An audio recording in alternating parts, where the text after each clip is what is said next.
amma galgala ta khaledi si galgala alka police station da kin kabnu ta ammati si mujira amma galgala kan saati afurdura jechu inna mal barbadare warri media kana awle police agarti oromo gizeta qabdu tiktok irratti wallahi allah lami angaru mubarakilin daga udure police station da ke jalle wallahi makanu mani makani sa Abdurrashid Muhammadi animo Abdurrashid Muhammadi police station dura gudda hadin da ke abi area no tijira no juda polisoni ro gudda nasra bani hinjiru nan jannan police station tanu da ke hinjiru jani qadgafa gzedeenu as jira nan jani nama wajin da ke leda namni sulle ni jira as jira ni beta maka ya babti tira jenin beha photo ittagarsis ne nan khanan jani so ergas jirate duba malif himbasne mal ballese muta kunjana report isanu timani mal ratek kabame bikatin debi jani debi mal jani timani wana sirate asoinu miti immadum fati jechu wandi madum fati abab ditille hime rebuntana khale police station turte ati police station turre nanjette mali wonno kunte nan la wajra police station nanjette kala dinda tabe nanjette mubarak yani le kasuma nanje sigala police station wankana irra debine confirm godudab sabo edanatu manaba ndeme mo kanjo ibsun nalole akamiti ati kadaite gafatte akamita citure inin turre malik ja jennan ani wanim be khudimata ko wanati mani ani le la fiseti lale police station le deine lamada gafanne lera namni edachi taran ture sun turre nunjani abichi isa qabe sun immo maqana fi mani jirani yo dubbin tun dhugan jabatte abba isa qabe san gaafachuu ni dandeenya police ni suni jolle wanti garida abba isa qabe san gaafachuu ni dandeenya jechu garu kana hundarra inni amani seena je mubarakti wal dubisani jirani mi haasene inni haa dubbatu abbarra qabe quda jani inni dubbate inni gaafiin an qabu oromo abab diru fejira abab diru fejirani abab masara lagenya pay maki ani oromo gaafa deeban polisa qabe kute oromo rarrasi qabe abab ya gatorani gize rarrasi qabe barreessa jiret agarre polisa rarrasi qabe deemu agartani takit sana deefsa jiret ani nagarre beetani angemi isaat sinagarre ture video rabbame sinagarre sanifu nayi mame agartani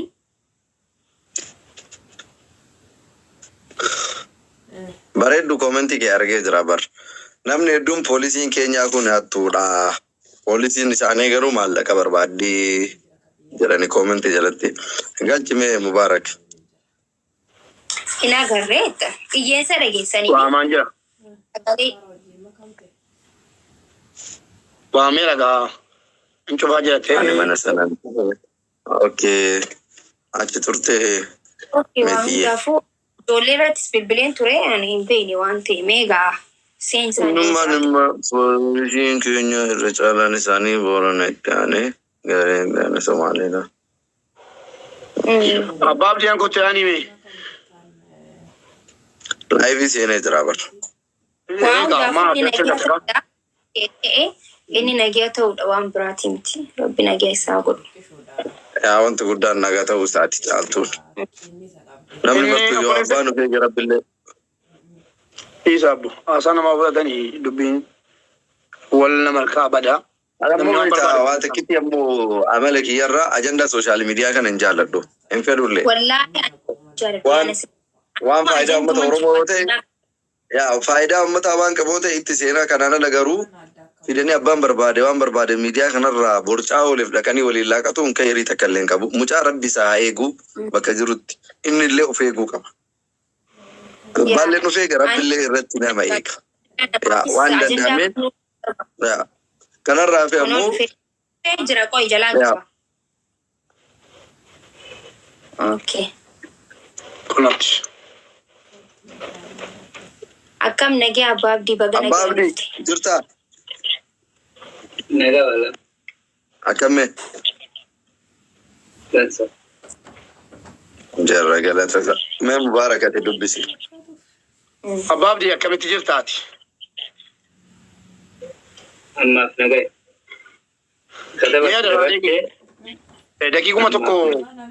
دقيقة ما تكو واسرة مالي بيتا أباب دي نمنيسي والإلدي ما جرى بكر جتي تبوتي نمني مكان سوا ممسندو وان سرة جاي وانس بالبلان نانجتي أمتها إفقوليتي namni bakka barbaade ta'e barbaadachuu ta'us akkaataa sabaan irraa beektuu jiraates waan dhokfattee jiraates uummatatti miti akkasuma yaa maaliif beektaa namni hin beektaa inni akka barbaade fakkeenya barbaadetti gara barbaadetti kataara mana hamaa miti kun immoo abbaan dhimmaasii hundi keenya iyyuu warra nageenya kee barbaadudha hin beeknudha kanaan naati dubbadhu. wanti jiru tokkoffaan wanti hojjeme kun waan namaan hojjetame. Nami kun nama anis beeku atis beeku dandeettii waan si himu.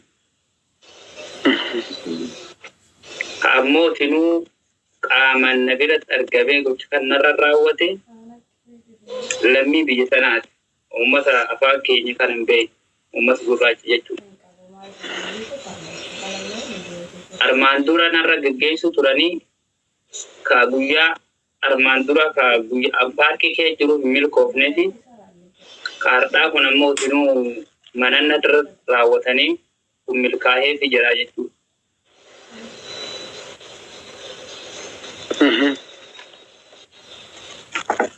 Garuu uummata waan kana narratti hojjete kan yoo amma maqaa isaanii eebalu jedhee as baase waan badduu dhalataa jedhee yaada. Saniifuu maqaa isaanii saaxiluus hin barbaadu.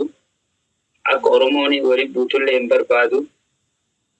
Akka namni sun saaxilamee fuula dura kiyyaaf guyyaa lama keessatti akka duniyaa tanarra hin jiraanne hin beeku namsa maqaa isaa ho'a. Biyya tana kee jiraachuu dhiise. Saniifuu maqaa isaa waamu. Biyya kana keessa jiraachuu dhiise siin jedhe. Biyya tokko keessa jirannatti warra biyya san jirutu waan kana sirra godha jechuudha. Namni sun biyyuma san kee jira.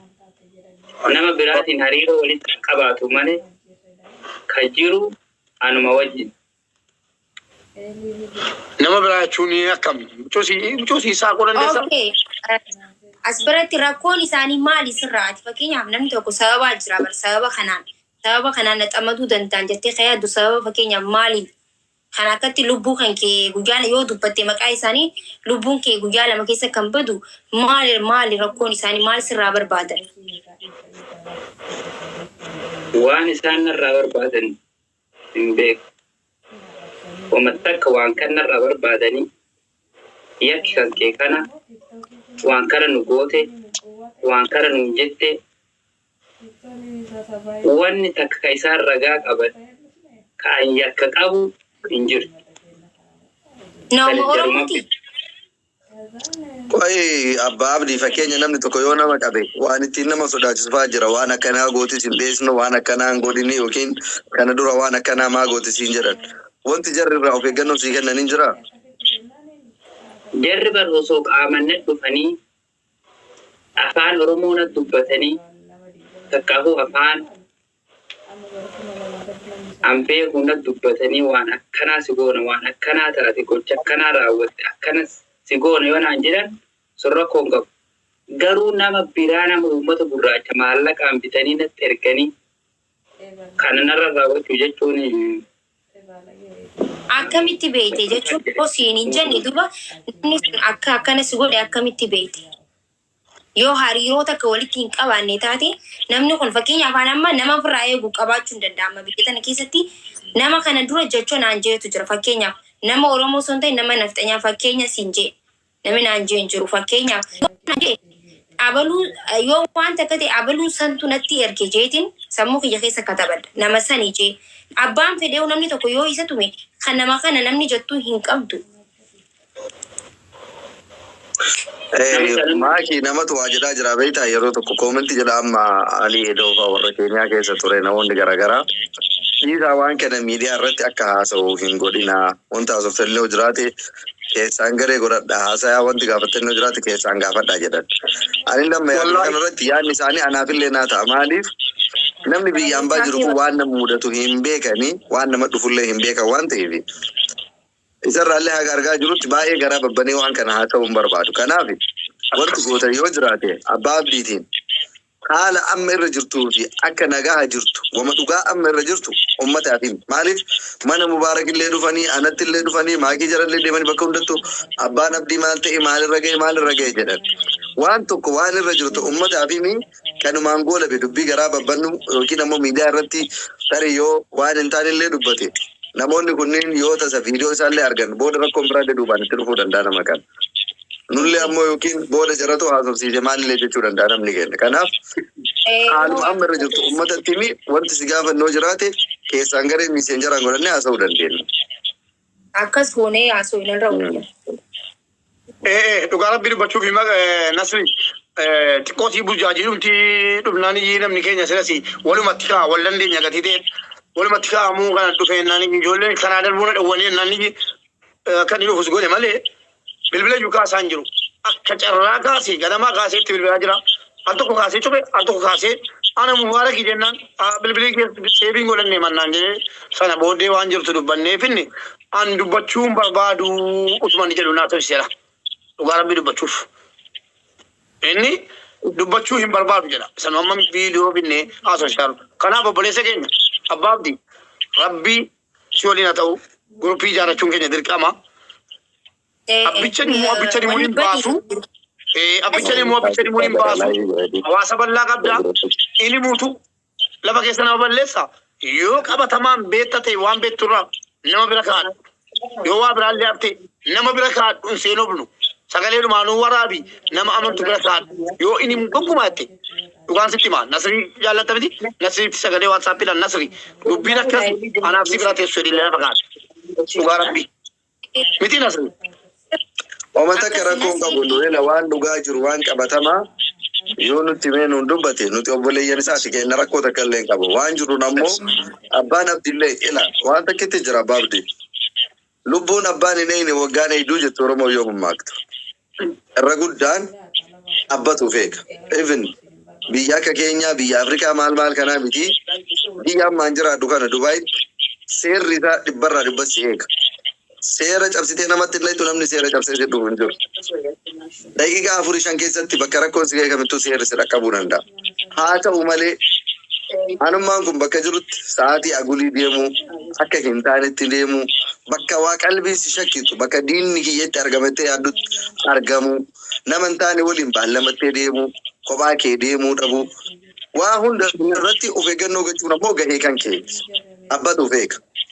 Yoo ati fayyade san darbee waan sitti dhufe ammoo kaan uummatatti hin gaatta kaan rabbii keetitti ol kennatta jechaadha. Kanaaf wanta siidhaa moo jiraate of eeggannoo guddaa godhi baagala keessa jechuu barbaadan qabatina. Kanuma jedha. Abbaa abdii gara filanan qaban an jetti sanaani namoota eeyyamte guruppii ijaarree achumatti haasofnee achumatti waan ta'u qabu goona shi yoo barbaadde taa'ii yoo barbaadde cufadhu bahe kana sana. Osoo dhabe abbaa abdii silaa kiyya yeroo muraasaaf waa'ee kana yoo dhuftellee akkuma dura taphadhu deem malee waa'ee kanarraa baay'ee hin haasa'in. Maaliif adaduma namni ajandaa godhataa deemuun namni diina namaallee akka namarratti xiyyeeffataa deemu godhanii beektaa. Even amma nummaan waliin dhufnee abbaa abdii si waliin jirra abshir waan jiru hundaan osoo amma namni ka jedhuuniti boru dhufee shiftammaa wayi nama 4-5 fuudhanii uummanni Oromoo birrii haganaa fida kinoo si waliin jira warree dhufu si yaada qaboo jedhan rakkoodha. Akka namni xiyyeeffannoo keessa galchu godhanii beektaa. Kanaaf namuu akkuma waayee hin uumamnetti qalalli godhaniitumaan ka isa dubbisuuf isarra naannoo barbaadullee ka dhugamaan isaa quuqamee qarqaaru barbaadullee warri nurra humna qabullee horiidhaanillee yaadaanillee namoonni akkasiillee jiraatan keessumaan haloo jedhanii dubbisanii waan garaan isaanii yaade waan qalbiin isaanii yaaddisanii bira dhaabatudha. Dirqama waan godhan hunda miidiyaa gubbaan lallabuun dirqamaa miti jechaadha. Annaa kanuma jedhaa waan dhuftee yaada kee kennatteef galatoomii isin wanti hojjette yoo jiraate jedhaatiin naa goolabnu ajandaa kana. Kalas. Kanuma. Rabbii si haa eegu bakka Rabbii si haa eegu. Miseenjara irratti akkasii walaa garraa jechuudha. Nasreen dubbii ijaarte. Akaajee akka duraanii kan taphadhu koof. Messenjara siinii telegiraamii hina. Yoo mun fene abbaa barbaade quunnamiti